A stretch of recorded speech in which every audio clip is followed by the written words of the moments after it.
Brigitte Lahaie, Sud Radio, c'est l'instant Sexy News. Eh bien, Michel Odoul, nous accueillons Julia Palombe. Bonjour Julia. Bonjour Brigitte, bonjour à tous. Alors, vous nous proposez un contre-feu ? Oui, vous savez que j'aime les contre-courants, les contre-jours. Les contrepoints aussi, sans qui la musique de Bach serait rien. Mais aujourd'hui, c'est la voix d'une femme que je vais faire entendre. Une vie incendiée, c'est le titre d'un livre à sensation forte paru ces jours-ci. La voix d'une femme, c'est l'histoire de la chanteuse et actrice Emmanuelle Seigné. Dès les premières pages, le contexte est là, brûlant, le ton est donné, j'ouvre les guillemets, à une époque où la vérité est souvent sacrifiée, où l'on préfère ce qui est vraisemblable à ce qui est vrai, j'ai voulu allumer un contre-feu. Rappelons donc ici les faits. Nous sommes en 1977. Celui qui deviendra plus tard le mari d'Emmanuelle, Roman Polanski, plaide coupable d'avoir eu une relation sexuelle avec Samantha Gimmer, 13 ans au moment des faits. Acte moralement inacceptable, pénalement condamnable. Sur ce point, même dans les années érotiques, tout le monde est d'accord. L'homme purge sa peine en prison et l'histoire aurait dû s'arrêter là. Seulement voilà, l'homme s'appelle Roman Polanski. C'est un réalisateur célèbre, ce qui incite un juge mal intentionné, un certain Lawrence G. Rittenband, à faire du zèle, menaçant de remettre en prison Roman Polanski pour le restant de ses jours, menaçant du même coup, on ne le sait pas assez, Samantha Gimmer d'un procès à grand spectacle dont elle ne veut pas.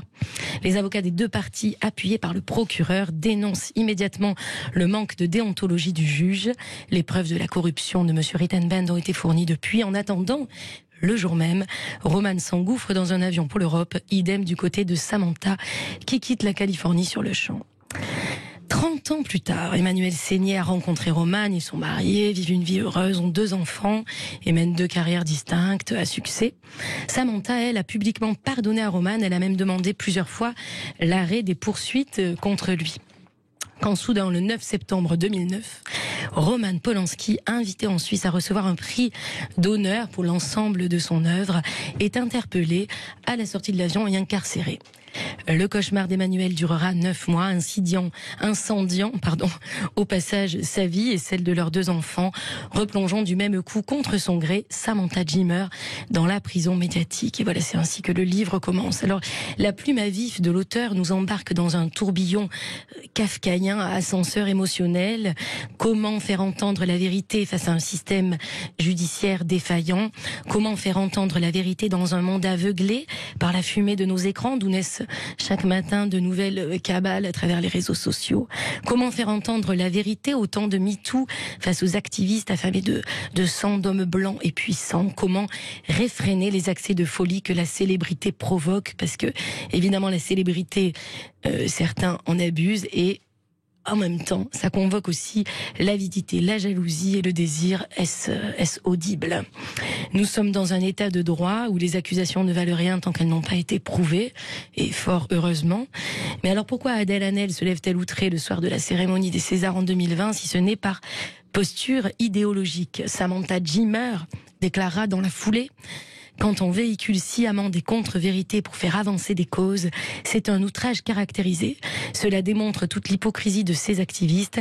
Ce n'est pas ainsi que nous ferons avancer la cause des femmes. Alors, Une vie incendiée, c'est un livre, je crois, important, car l'auteur Emmanuelle Seigné a le courage de reprendre méticuleusement les faits, braquant ainsi les projecteurs sur les dérives à la fois judiciaires et sociétales que nous traversons, et par effet miroir surtout sur notre capacité de résilience, face à laquelle je crois nous nous retrouvons chacun un jour ou l'autre. Un thriller histoire vraie dont les pièces sont une à une disséquées, nous incitant à réfléchir sur nos valeurs de liberté, d'égalité, de fraternité, car à force de faire entrer la fiction dans la réalité, c'est notre humanité qui menace peu à peu de partir en fumée. Être accusé ne voudra jamais dire être coupable, et être victime ne voudra jamais dire avoir son agression collée à la peau pour l'éternité. C'est cet écho qui résonne en profondeur dans le livre d'Emmanuelle Seigné, Une vie incendiée, et qui, je crois, marque un tournant majeur. Je chéris, vous le savez, les droits des femmes, et en ce sens, je me considère absolument féministe, mais je ne veux pas laisser à nos enfants une féminité sous tutelle. Nos grands-mères se sont battues pour obtenir la liberté dont nous jouissons aujourd'hui. Il n'est pas possible pour moi de céder si facilement cette liberté sous la pression d'une poignée bruyante qui voit en la femme un être irresponsable, victime à vie. Il est urgent de remettre le respect, l'honneur et la responsabilité au centre de nos vies. Allez, construisons un monde d'hommes et de femmes courageux, faisons en sorte que la puissance redevienne une valeur noble, loin des clichés de domination mal placés, ça c'est vrai, et nous aurons gagné. The show must go on, disait Freddie Mercury, bien sûr. Tout reste possible, allez, un peu de tendresse. Et promis, la semaine prochaine, je vous concocte une chronique spéciale pleine conscience, car le sexe du futur se fera en pleine conscience ou ne se fera pas. À la semaine prochaine. Merci Julia Palombe. Oui, Sabine Procoris m'avait envoyé cet écho de ce livre qui vient de sortir. Je suis pas sûre qu'il fera autant de bruit que de certains livres récents qui montrent plutôt des femmes victimes. Pourtant, il est placé, là j'ai regardé ce matin, il est placé 2e en position des livres, des ventes société, au rayon société. Michel Odoul, vous avez envie de réagir ? Oui, écoutez, que dire si ce n'est que oui, je comprends tout à fait le propos et je cache pas que j'ai été très très blessé moi par l'incorrection, pour ne pas dire plus, qui a été faite à Madame Badinter quand elle avait fait sa déclaration. C'est insupportable. Et j'ai du mal. Moi, j'ai du mal avec ce féminisme-là.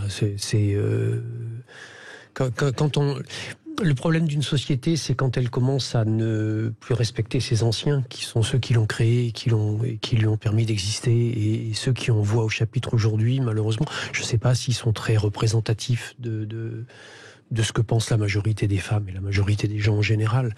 Parce qu'il y ait une certaine proportion de la population masculine qui soit imbécile, pour pas dire abruti, c'est indéniable, mais ça veut dire qu'il y a une majorité qui ne l'est pas, et je pense qu'il en est de même au niveau de la population féminine, et que les hommes et les femmes, ils ont encore beaucoup de choses à faire ensemble. Oui, moi je suis assez d'accord. Hein. Mais c'est quand même cette partie-là qu'on entend le plus dans les médias. C'est ceux à qui on tend le micro. Et c'est ça un petit peu le problème. Donc les responsabilités. Il y a une responsabilité des médias, de la presse se posent. Voilà. Oui. Et il faut savoir aussi une chose, c'est que beaucoup de gens sont très influençables. Et donc ces gens-là qui sont influençables parce qu'ils n'ont pas d'expérience ou pas de vécu, ou tout simplement parce qu'ils sont pas spécialement réfléchis à la question du féminisme et des femmes et des hommes, peuvent se laisser influencer par ce discours assez virulent qu'on entend, avec des mots qui sont toujours très forts et qui sont volontairement très forts. C'est de la violence, oui, c'est des feux de paille.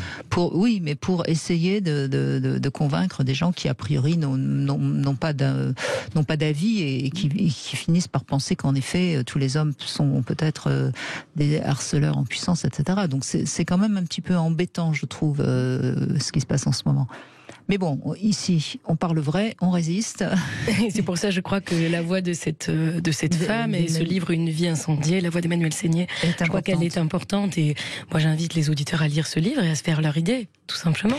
Oui, et puis il suffirait quand même de regarder l'œuvre de Roman Polanski pour comprendre que c'est quand même quelqu'un qui a aussi fait des films importants et qui montre à quel point le monde peut parfois être totalement basculé par des personnes qui n'ont pas d'humanité. On pense notamment au film sur le pianiste, qui est quand même un film extraordinaire. Donc on peut pas. Enfin voilà. Après, il a reconnu ses erreurs. Tout ça, c'est du passé. Enfin mince, il faut avancer, quoi. Avançons.